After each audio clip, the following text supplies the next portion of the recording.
I'm Brittany B, the RD, and today I'll be addressing the question, what are some sources of calcium for people with lactose intolerance? But before I do, take a second and follow my Instagram account, at @BrittanyB_the RD. When you're lactose intolerant and you have IBD, it may seem impossible to meet the daily recommended intake of calcium, which is 1,000 milligrams a day for adults, but it's definitely possible. It just can be a little tricky. Before I talk about the sources of calcium for those with lactose intolerance, I want to first talk about the 5 main reasons why people with IBD are at an increased risk for bone breakdown and osteoporosis. Number 1, inflammation in the intestines. Number 2, malabsorption or inadequate intake of bone health nutrients such as calcium, vitamin D, vitamin K, and magnesium.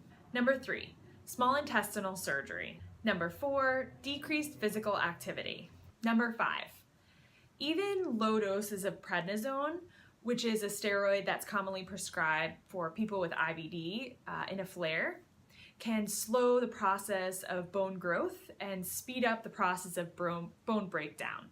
So if you're on prednisone for an extended period of time, your doctor might prescribe bone health supplements just so that we prevent bone loss during this time. So what can you do to prevent bone loss? Along with weightlifting a few times a week, I recommend trying to consume calcium and vitamin D rich foods multiple times a day so that you can meet that recommended intake. Even if you are lactose intolerant, many people can actually still tolerate yogurt, and some people can even tolerate cheese. And if you can tolerate yogurt, it's an excellent source of calcium because you'll get about 415 milligrams per 1 cup. But if you can't tolerate any dairy products, here are some IBD-friendly sources of calcium for people with lactose intolerance. So my number 1 recommended source is fortified non-dairy milk alternatives like soy, almond, coconut, rice.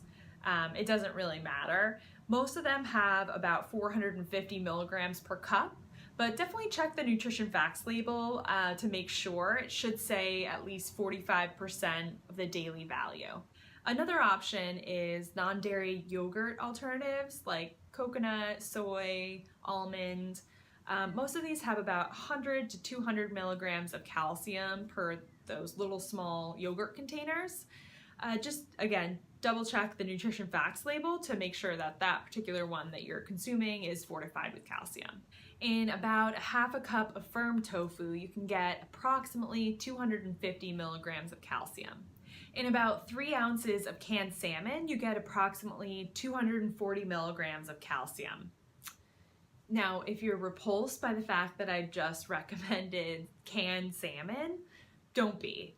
I actually just made some salmon cakes out of canned salmon and they were actually really good. In 1 cup of cooked oats, you get approximately 180 milligrams of calcium. And in 1 slice of white wheat bread, you get approximately 190 milligrams of calcium. So since they're the best non-dairy alternatives for calcium, I recommend checking the nutrition facts label of the type of milk and yogurt you consume and just making sure that it's fortified with calcium.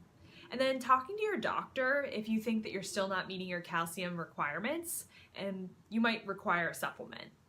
Hey, don't forget to follow my Instagram account, @BrittanyB_the RD.